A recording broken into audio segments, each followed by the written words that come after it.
नमस्कार, मी श्री म्हात्रे सर, संचालक म्हात्रे क्लासेस, पेझारी, अलिबाग. आज आपला टॉपिक आहे reflection at plane surface.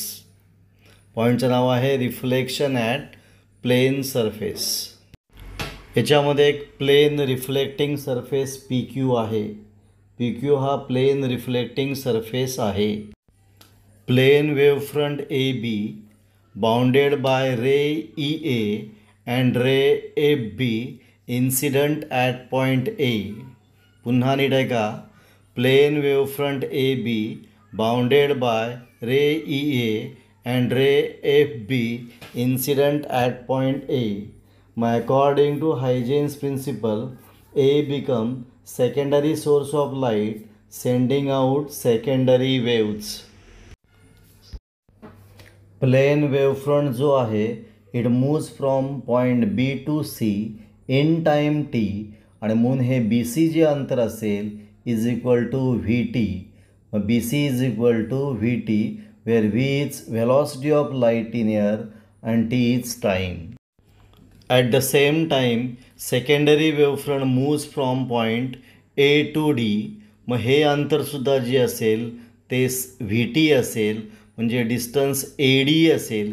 A D is equal to करणार आहे व्ही टी. मग draw semi circle of radius A D म्हणजेच V T at point A. म्हणजे ए डी एवढी रेडियस घेऊन ए पॉईंटवरनं आपण सेमी सर्कल ड्रॉ केलेला आहे. नंतर आपण सी डी ही टँजंट ड्रॉ केलेली आहे. Draw tangent C D. मग आपण नॉर्मल ड्रॉ केलेला आहे. Draw normal N A on plane wavefront P Q. आणि त्या नॉर्मलमुळे दोन अँगल झालेले आहेत, अँगल ऑफ इन्सिडंट आणि angle of reflection.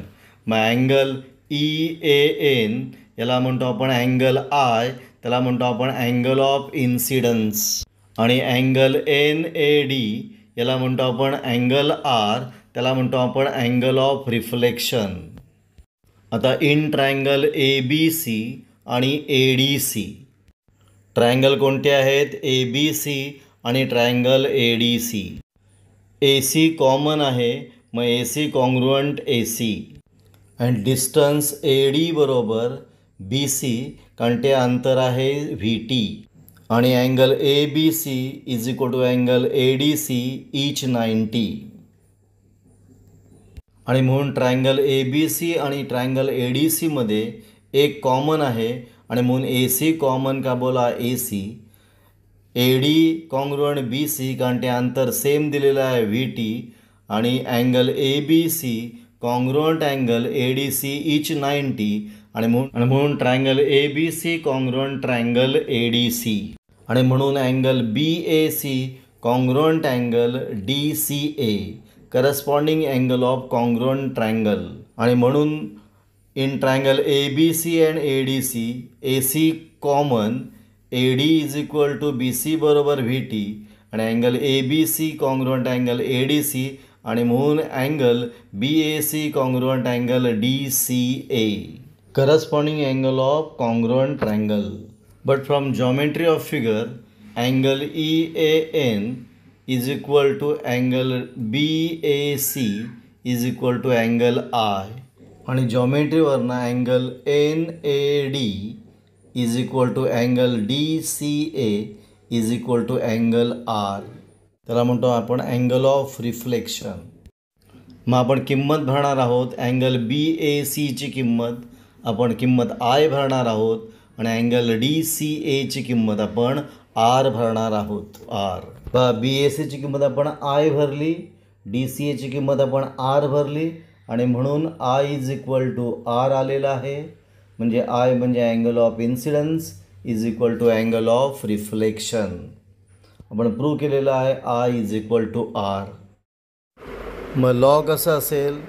Incident ray E A, reflected ray A G, आणि नॉर्मल जो आहे तो लाईज इन सेम प्लेन.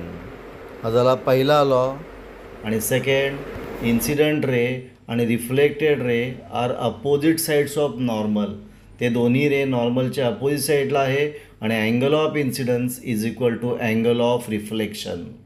तिसरा आहे angle of incidence is equal to angle of reflection. इथे आपण थांबूया. तुम्हाला हा व्हिडिओ कसा वाटला? चांगला वाटला असेल, आवडला असेल तर शेअर करा, सबस्क्राईब करा. जास्तीत जास्त लोकांपर्यंत हा व्हिडिओ पोहोचला पाहिजे. आपण इथे थांबू. पुन्हा आपण भेटू एक नवीन व्हिडिओ घेऊन.